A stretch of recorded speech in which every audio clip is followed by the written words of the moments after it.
Dopingo kontrolė gali būti atliekama visiems sportininkams per treniruotes, varžybas ar gyvenamojoje vietoje, bet kuriuo metu be išankstinio įspėjimo.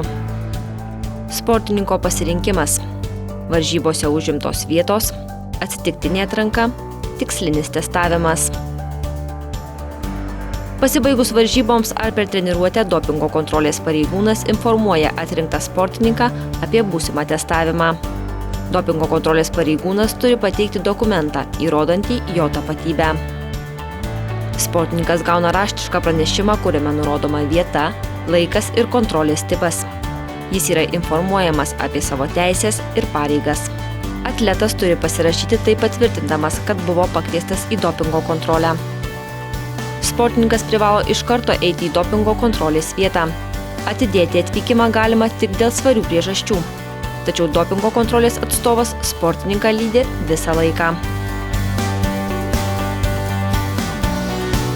Atidėti atvykimą į dopingo kontrolę sportininkas gali tik dėl šių priežasčių. Testavimas per varžybas. Apdovanojimų ceremonija, įsipareigojimai žiniasklaidai, dalyvavimas tolesnėse varžybose, atsipalaidavimas po fizinio krūvio, medicininis gydymas, atstovo ar vertėjo paieška, dokumento su nuotrauka tapatybei patvirtinti gavimas. Testavimas ne varžybų metu, treniruotės užbaigimas, medicininis gydymas, atstovo paieška, dokumento su nuotrauka tapatybei patvirtinti gavimas. Kai sportininkas pasirengęs, jis yra palydimas iki dopingo kontrolės vietos, kuri turi būti švari ir užtikrinti sportininko privatumą. Dopingo kontrolės vietą sudaro 3 atskiros patalpos: laukiamasis, procedūrų kambarys, tualetas. Į dopingo kontrolės vietą gali įeiti dopingo kontrolės personalas, sportininkas ir jį lydintis asmuo ir jeigu reikia tarptautinės ar nacionalinės sporto organizacijos paskirtas atstovas bei vertėjas. Dopingo kontrolės pareigūnas turi tinkamų būdų nustatyti sportininko tapatybę, patvirtinti jo identifikavimo kortelę arba pasą, vairuotojo pažymėjimą ar gauti trečiojo asmens patvirtinimą. Laukiamajame sportininkas gali prašyti, kad jam būtų paaiškinta dopingo kontrolės procedūra. Laikas gali būti išnaudotas ir anketai pildyti. Per testavimą sportininkas gali gerti ir valgyti savo atsineštus produktus ar dopingo kontrolės vietoje sandariai uždarytus gėrimus ir jų nepalikti be priežiūros. Kai sportininkas yra pasirengęs duoti mėginį, jis pakviečiamas į procedūrų kambarį.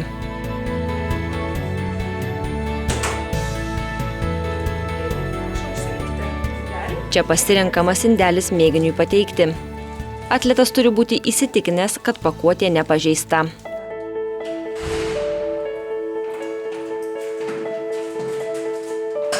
Prieš pateikdamas šlapimo mėginį sportininkas privalo nusiplauti rankas be muilo.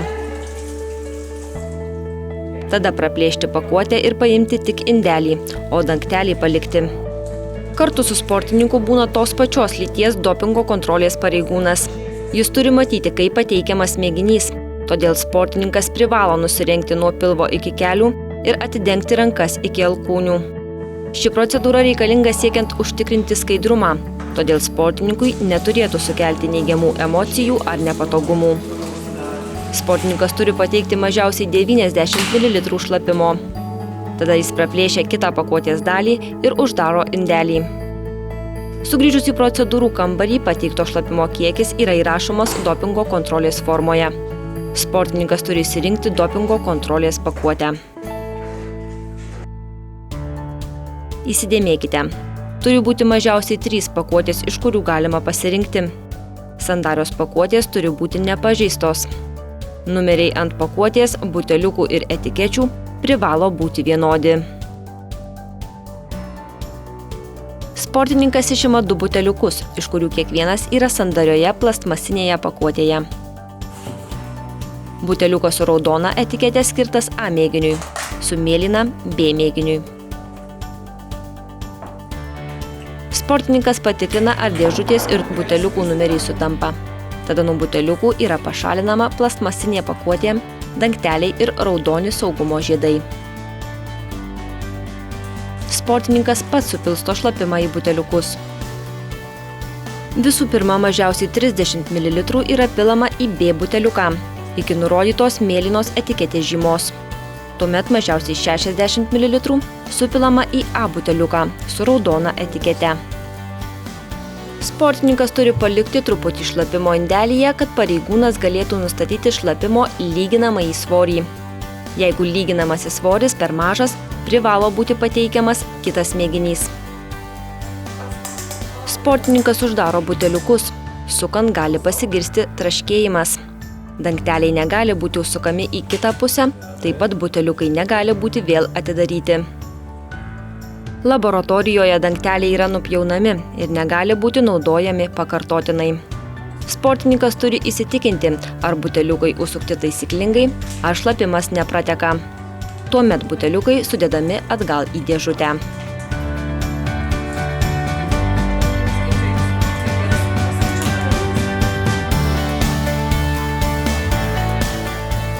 Jeigu sportininkas nesugebėjo pateikti reikalaujamo 90 ml šlapimo kiekio vienu kartu, dalis šlapimo yra uždaroma sandarioje pakuotėje specialiame konteineryje.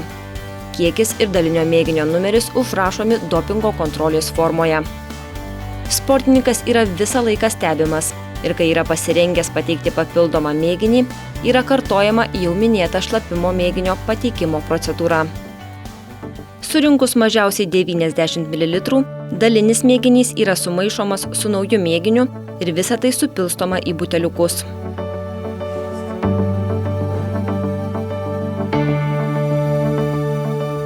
Kartu su šlapimo mėginiu gali būti imamas ir kraujo dopingo mėginys. Jis gali būti reikalingas sportininkų biologinių pasų programai ar dopingo kontrolės tikslais. Priklausomai nuo vykdomo testo sportininkas pasirenka testavimo rinkinius, skirtus biologinių pasų programai arba kraujo dopingo kontroliai. Biologinio paso programai imamas tik vienas mėginys. Dopingo kontrolės tikslais visada imami A ir B mėginiai. Sportininkas gali rinktis iš kelių nepažeistų pakuočių. Testavimo komplektas susideda iš A mėginio buteliuko su raudonu numeriu ir B mėginio buteliuko su mėlynu numeriu bei dangtelių ir pailgų lipnių etikečių, su unikaliu numeriu ir brūkšniniu kodu. Visos priemonės privalo turėti tą patį numerį. Kraujo dopingo kontrolės rinkinyje yra priemonės reikalingos kraujo mėginiui paimti. Kraujo paėmimo tūbelės, adata, dezinfekcijos priemonės. Nuo buteliukų yra pašalinama plastmasinė pakuotė, dangteliai ir saugumo žiedai. Tada atplėšiamos kraujo paėmimo tūbelės, ant kurių sportininkas priklijuoja po etiketę su mėginio numeriu. Kraujas duodamas sėdint, tačiau sportininkas gali ir gulėti, jeigu to pageidauja. Pagal reikalavimus paimama nuo 6 iki 16 ml kraujo. Procedūra turi būti atlikta pagal visus higienos ir medicinos saugumo reikalavimus. Pareigūnas ima mėginį naudodamas kraujo testavimo rinkinį, o po to nuvalo ir užklijuoja pradurtą vietą. Sportininkas įdeda kraujo tūbeles į A ir B buteliukus ir tinkamai juos uždaro. Dopingo kontrolės formoje pareigūnas surašo visus reikiamus duomenis. Sportininkas turi įvardyti ir kokius vaistus, maisto papildus ar kitus medikamentus vartojo paskutiniu metu. Sportininkas ir jį lydintis asmuo patikrina, ar surašyta informacija teisinga. Dopingo kontrolės formoje sportininkas gali pateikti ir savo komentarus ar skundus.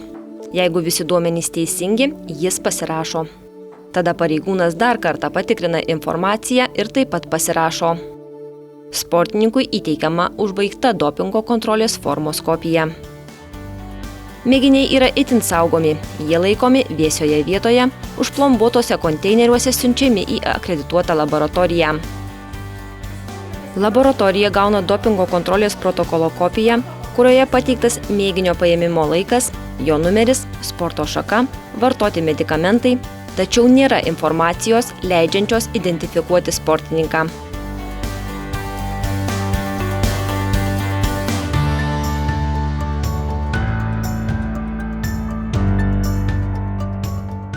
Jeigu A mėginio tyrimas yra neigiamas, Duomenys apie testo rezultatus laboratorija pateikia testą vykdžiusiai organizacijai, kuri informuoja sporto šakos federaciją.